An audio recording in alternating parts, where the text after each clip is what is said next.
সকলে কালিমাতু শুকর আদায় করে সকলে বলে আলহামদুলিল্লাহ। সংক্ষিপ্ত আকারে দুরূদ সালাম পেশ করছি বিশ্ব মানবতার মুক্তির দিশারি, যার শাফায়াত ব্যতীত, যার সুপারিশ ব্যতীত আমরা কেউই কাল কিয়ামতের ময়দানে জান্নাতবাসী হতে পারবো না। এবং যে নবী জান্নাতে প্রবেশ করার অনুমতি পাওয়া পর্যন্ত পৃথিবীর শুরু থেকে নিয়ে কিয়ামত অবধি কোনো মানুষই, কোনো আম্বিয়া কেরাম জান্নাতে যাওয়ার সুযোগ পাবে না, সেই ব্যক্তির উপরে, সেই মহান শ্রেষ্ঠত্বের উপরে আমরা দুরূদ ও সালাম পেশ করছি। সকলে বলছি সাল্লাল্লাহু আলাইহি ওয়াসাল্লাম। সম্মানিত হাজিরিন, আজকে যে আমরা উপস্থিত হয়েছি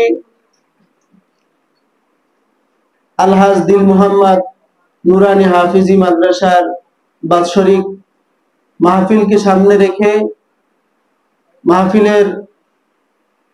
মাহফিলকে সুন্দরভাবে গুছিয়ে নেওয়ার জন্য আমাদেরকে আজকে এখানে আহ্বান করা হয়েছে। দিল মোহাম্মদ নুরানি মাদ্রাসা এলাকার জন্য, আমাদের জন্য এবং এই এলাকার প্রত্যেকটা মুসলমানের জন্য আলো এবং নূর, এবং কাল কিয়ামতের ময়দানে এই প্রতিষ্ঠানগুলি আমাদের জন্য নাজাতের ওসিলা হতে পারে, ঠিক কি না?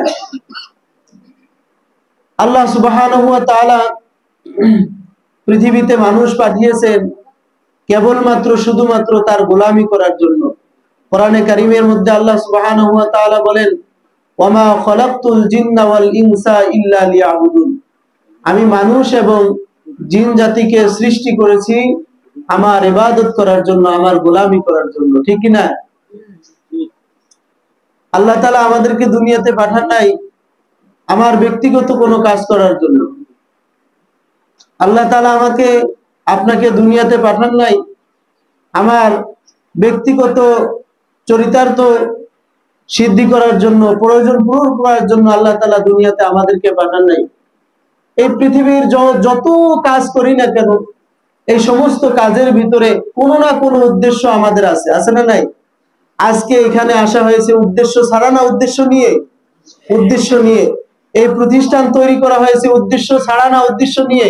উদ্দেশ্য নিয়ে তো পৃথিবীর যত দুনিয়ার তুচ্ছ থেকে তুচ্ছ কাজ যদি উদ্দেশ্য ছাড়া কোনোদিন নির্মিত না হয়, কোনো কাজ যদি উদ্দেশ্য ছাড়া করা না হয়, তাহলে আল্লাহ তাআলা আমাদের মতো শ্রেষ্ঠ মাখলুক ইনসান নামক মানুষদেরকে আল্লাহ তাআলা তার গোলামদেরকে পৃথিবীতে পাঠিয়েছেন উদ্দেশ্যটা ছাড়া না, উদ্দেশ্য নিয়ে।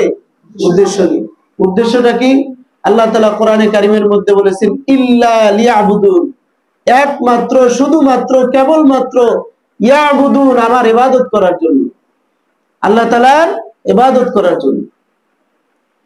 আমার আপনার জীবনের শুরু থেকে নিয়ে মৃত্যু অবধি আমার প্রত্যেকটা মুহূর্ত, আপনাদের প্রত্যেকটা মুহূর্ত আল্লাহ তাআলার গোলামির মধ্যে যেন কাটাতে পারি, এই উদ্দেশ্যেই আল্লাহ তাআলা সৃষ্টি করেছেন। এখন প্রশ্ন হতে পারে, তাহলে দুনিয়ার যত কাজ আছে এই সমস্ত কাজগুলিও তো আমাদেরকে করতে হবে, ঠিক কিনা? যদি ইবাদত করি তাহলে আমার ব্যক্তিগত জীবন আছে, আমার পারিবারিক জীবন আছে, আমার সন্তান আছে, বিবি আছে, আমার রাষ্ট্রীয় জীবন আছে, আমাকে রাজনীতি করতে হবে, আমাকে ক্ষমতায় যেতে হবে, ইসলাম দিয়ে দেশটাকে সাজাতে হবে, ঠিক কিনা?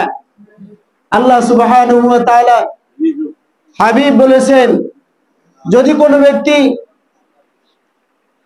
আল্লাহ তাআলার হুকুম পালন করার পরে তার ব্যক্তিগত জীবন পরিচালনা করার জন্য যদি আমার রাসূলের সুন্নত মোতাবেক তার ব্যক্তিগত জীবনের দুনিয়ার কোনো কাজও পূরণ করে, আমি আল্লাহ তার সেই দুনিয়ার কাজকে ইবাদতের মধ্যে গণ্য করে দেব।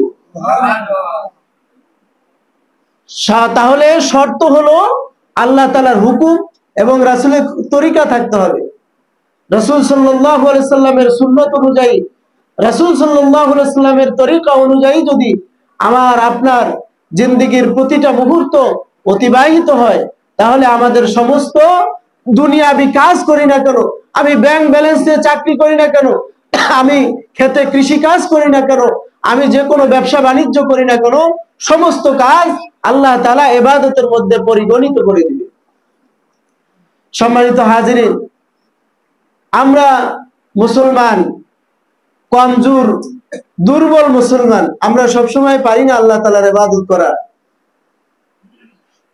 হয়তোবা আমাদের মতো কমজোর মুসলমানদেরকে কাল কিয়ামতের ময়দানে মানুষদের হিসাব হবে তিন প্রকারে।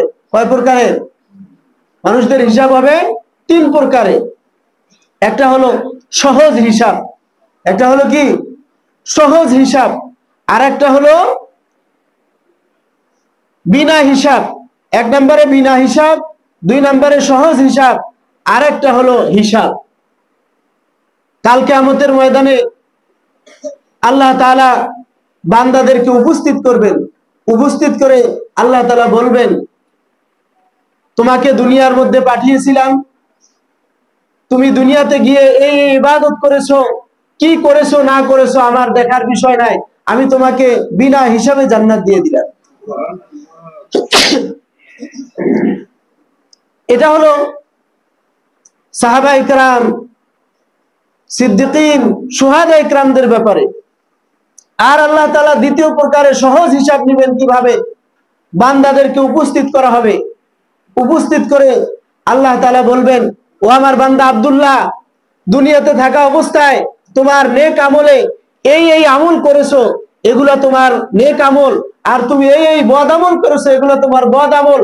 তোমার নেক আমলে তাকিয়ে দেখো, তোমার এই নেক আমলে তুমি করেছো দুনিয়ার ভিতরে একবার সুবহানাল্লাহ বলেছো, আর এখানে লিপিবদ্ধ নাই, তুমি তাকিয়ে দেখো এমন আছে কি নাই।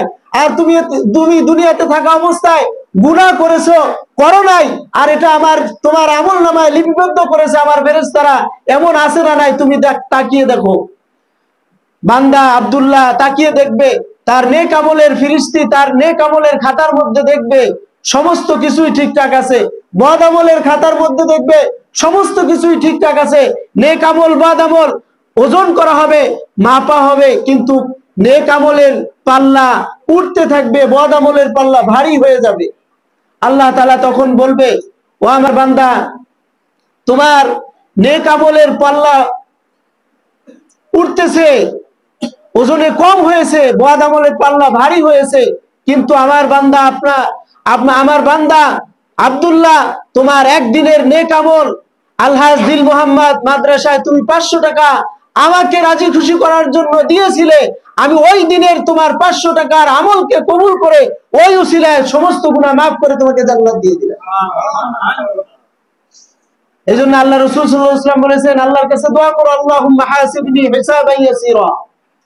আল্লাহ, আমাদের যখন আপনি হিসাব নেবেন, হিসাব তো দিতেই হবে, আমাদের হিসাবটা যেন কি হয়? সহজ হয়। আল্লাহুম্মা হাসিবনি হিসাবান ইয়াসীরা। আল্লাহ তাআলা শুধু সহজ হিসাব, নেক আমলের কম থাকার পরেও আল্লাহ তাআলা মাফ করে দিলেন, সহজ হিসাব। এবং আল্লাহ তাআলা বলবেন, ও আমার বান্দা আব্দুল্লাহ, তোমাকে একদিনের আমলের কারণে তোমাকে মাফ করে দিলাম, এটাই শুধু ক্ষান্ত নয়, তোমার যত বদ আমল আছে সমস্ত বদ আমলকে ইউবাদদিলু সাইয়্যাতিকুম হাসানা, তোমার সমস্ত বদ আমলকে আমি আল্লাহ তাআলা নেকে পরিপূর্ণ করে মাফ করে দিলাম। জোরে বলেন সুবহানাল্লাহ। তখন আল্লাহ তাআলার বান্দা আল্লাহকে বলবে, আল্লাহ, আমার একটা অবজেকশন আছে। কি? আল্লাহ তাআলা, আমি দুনিয়াতে থাকা অবস্থায় অমুক গুনাহ করেছিলাম, কিন্তু এখানে লেখা নাই। এখানে কি নাই? লেখা নাই। আমি দুনিয়াতে থাকা অবস্থায় অনেক গুনাহ করেছি, এখানে লেখা আছে, কিন্তু একদিন একটা গুনাহ করছিলাম, এটা এখানে লেখা নাই। আল্লাহ তাআলা হাসি দিয়ে বলবেন, আব্দুল্লাহ, তোমার গুনাহকে আমি দুনিয়াতেও গোপন রেখেছিলাম, আজকে কিয়ামতের দিনেও আমি তোমার গুনাহকে গোপন রেখেছি, তুমি কেন ওপেন করতেছো? আমি তোমার গুনাহকে দুনিয়াতেও গোপন রেখেছিলাম, কিয়ামতের দিনেও তোমার গুনাহকে আমি গোপন রেখেছি, তুমি কেন ওপেন করতেছো?